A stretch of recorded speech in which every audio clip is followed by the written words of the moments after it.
E chegamos em Gênesis capítulo 26, na nossa leitura do livro de Gênesis. Vamos orar?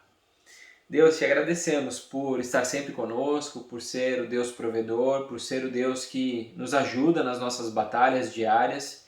Pedimos que o Senhor continue conosco e que essa nossa conexão contigo nunca se perca, que onde nós formos e estivermos, nós possamos estar conectados com o Senhor. Nos ajuda agora na leitura da Tua Palavra, queremos ler, entender e aplicar na nossa vida. Em nome de Jesus, amém. Gênesis capítulo 26, versículo 1. Houve fome naquela terra, como tinha acontecido no tempo de Abraão. Por isso Isaque foi para Gerar, onde Abimeleque era o rei dos filisteus. Abimeleque era mais uma classificação, uma posição, do que um nome em si. A gente vê lá no caso de Abraão, existia esse nome também, Abimeleque, mas muitos anos aqui tinham se passado. Então, Abimeleque era como se fosse Faraó. Assim como diferentes pessoas assumiram o cargo de Faraó, diferentes pessoas também assumiram o cargo de Abimeleque. O Senhor apareceu a Isaque e disse: Não desça ao Egito, procure estabelecer-se na terra que eu lhe indicar. Permaneça nessa terra mais um pouco, e eu estarei com você e o abençoarei. Porque a você e aos seus descendentes darei todas essas terras e confirmarei o juramento que fiz ao seu pai, Abraão. Tornarei seus descendentes tão numerosos como as estrelas do céu e lhes darei todas essas terras. E por meio da sua descendência, todos os povos da terra serão abençoados, porque Abraão me obedeceu e guardou os meus preceitos, meus mandamentos, meus decretos e minhas leis. Então, Isaac tinha a sua parcela de responsabilidade aqui. Ele tinha que cumprir algumas coisas, fazer algumas coisas. Mas veja que parte da bênção também se dava por conta de Abraão ter obedecido a Deus. Então, quando nós obedecemos a Deus, nós não só abençoamos a nossa vida, como a nossa família e também a nossa descendência. Assim Isaac ficou em Gerar. Quando os homens do lugar lhe perguntaram sobre a sua mulher, ele disse: Ela é minha irmã. Teve medo de dizer que era sua mulher, pois pensou: os homens desse lugar podem matar-me por causa de Rebeca, por ser ela tão bonita. Você já viu essa historinha antes? Eu já vi 2 vezes com o seu pai Abraão, e agora ele está seguindo pelo mesmo caminho.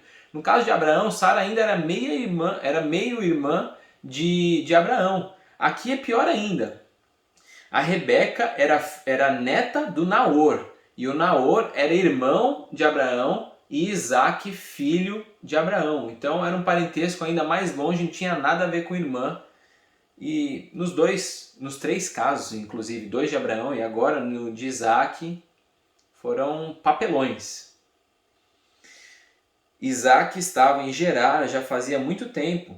Certo dia, Abimeleque, rei dos filisteus, estava olhando do alto de uma janela quando viu Isaac acariciando Rebeca, sua mulher. Como assim acariciando a irmã? Então Abimeleque chamou Isaac e lhe disse: Na verdade, ela é tua mulher. Por que me disseste que ela era tua irmã? Isaac respondeu: Porque eu pensei que eu poderia ser morto por causa dela. Então disse Abimeleque: Tens ideia do que nos fizeste? Qualquer homem bem poderia ter se deitado com sua mulher e terias trazido culpa sobre nós. E Abimeleque advertiu todo o povo: Quem tocar nesse homem ou em sua mulher certamente morrerá. Isaac formou lavoura naquela terra e no mesmo ano colheu 100 por um, porque o Senhor o abençoou. Veja que essa bênção sobre a vida de Isaac não tem nada a ver com um erro dele. Com certeza o erro dele gerou para ele consequências, ele teve que aprender, teve que se arrepender diante de Deus, mas a vida com Deus continua, e assim é a nossa vida também. Nós temos os nossos erros, temos as consequências pelos nossos erros. Deus ele é tão misericordioso que nem todas as consequências que a gente deveria sofrer por causa dos nossos erros a gente sofre, e depois há o perdão, reconciliação e Deus continua nos abençoando. O homem enriqueceu e a sua riqueza continuou a aumentar até que ficou riquíssimo. Possuía tantos rebanhos e servos que os filisteus o invejavam. Esses taparam todos os poços que os servos de Abraão, pai de Isaque, tinha cavado na sua época, enchendo-os de terra. Então Abimeleque pediu a Isaque: Sai da nossa terra, pois já és poderoso demais para nós. Então servir a Deus não é a isenção completa de que a inveja e a atitude perniciosa das outras pessoas não vai querer nos atingir também. Claro que aquele que está com a gente é muito mais forte do que o que está no mundo, do que o tentador, do que Satanás, mas essas coisas, essas hostilidades, elas podem acontecer. As pessoas podem ver que Deus está te abençoando, que você tem uma vida feliz e abençoada, e não apenas eles começam a desejar, mas começam a fazer o mal, começam a querer fazer o mal contra você. Nesse momento, saiba que Deus está contigo. Mas saiba que esse tipo de situação já acontecia desde aqui dessa época. Por isso Isaac mudou-se de lá, acampou no vale de Gerar e ali se estabeleceu. Isaac reabriu os poços cavados no tempo de seu pai, Abraão, os quais os filisteus fecharam depois que Abraão morreu, e deu-lhes os mesmos nomes que o seu pai lhes tinha dado. Os servos de Isaac cavaram no vale e descobriram um veio d'água. Mas os pastores de Gerar discutiram com os pastores de Isaac, dizendo: a água é nossa. Por isso Isaac deu ao poço o nome de Ezeque, porque discutiram por causa dele. Então os seus servos cavaram outro poço, mas eles também discutiram por causa dele, por isso chamou Sitna. Isaac mudou-se dali e cavou outro poço, e ninguém discutiu por causa dele. Deu-lhe o nome de Reobote, dizendo: agora o Senhor nos abriu espaço e prosperaremos na terra. É curioso que eles vão dando nome para objetos e situações que aconteceram. Então a mesma coisa que abriu um poço, aí tamparam, o nome do poço é deu ruim. Aí abriu o poço de novo, tamparam, ou começaram a reclamar sobre o poço, o nome do poço é discórdia. Aí abriu o poço, ninguém tampou, o nome do poço agora é deu certo, como se fosse desse jeito. Dali Isaac foi para Berseba.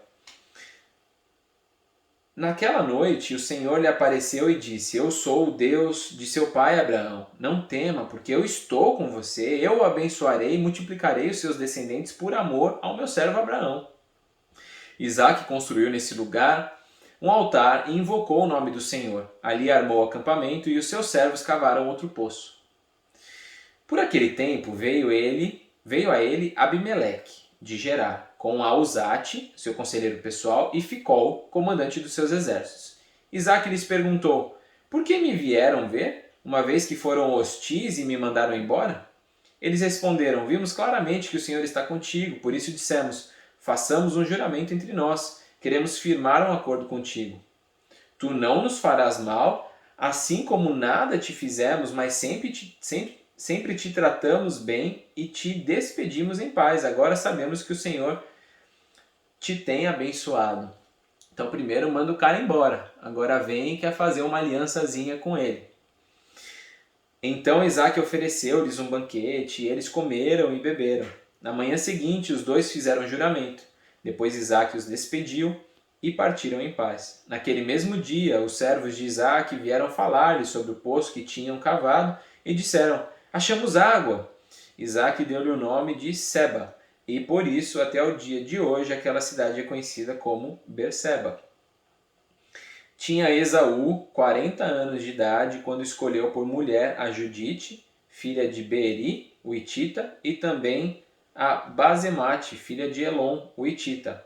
Elas amarguraram a vida de Isaac e de Rebeca. Então, nesse último versículo a gente consegue ver também Esaú tomando decisões erradas, além de ter desperdiçado seu direito de primogenitura, tratado com desprezo esse direito que ele tinha, agora também escolhendo mulheres para casar, não uma mulher, mas mulheres, e mulheres que amarguravam os seus próprios pais. E a reflexão que eu gostaria de trazer hoje é justamente sobre essa atitude de Isaac de ter copiado o erro do seu pai Abraão, que cometeu esse erro por 2 vezes. Essa história já devia ser conhecida ou deveria ter sido conhecida na família para que esse erro não fosse replicado. Isaac tinha tudo para aprender com os erros do seu pai e não cometê-los. Mas essa é a nossa tendência. A gente olha as coisas dentro da nossa casa e às vezes a gente quer copiar, às vezes a gente acaba copiando as coisas boas e as coisas ruins. nós temos exemplos bons dentro de casa. Esses a gente tem que levar conosco e quando as situações aparecerem, a gente utilizar desses valores que nós aprendemos dentro da nossa casa. E das situações ruins, dos pecados que a gente viu dentro da nossa casa, esse sim a gente precisa olhar, aprender e não cometê-los. Você não é o pecado do seu pai, você não é o pecado da sua mãe, você não é o pecado da sua família. Você é um servo de Deus, uma serva de Deus, cheia de coragem. Que Deus nos encha de coragem, para que quando a gente se deparar com situações em que nós vimos alguém da nossa família errar, a gente tenha essa coragem de tomar a decisão certa e agradar o coração de Deus. Vamos orar? Deus, nós te agradecemos pela tua palavra. Nós vemos que os grandes homens de Deus também erraram e nós podemos aprender com isso. Muito obrigado por isso e nos ajuda e nos dê coragem nas situações do nosso dia a dia para que a gente agrade o teu coração e a gente possa mudar o rumo da nossa descendência.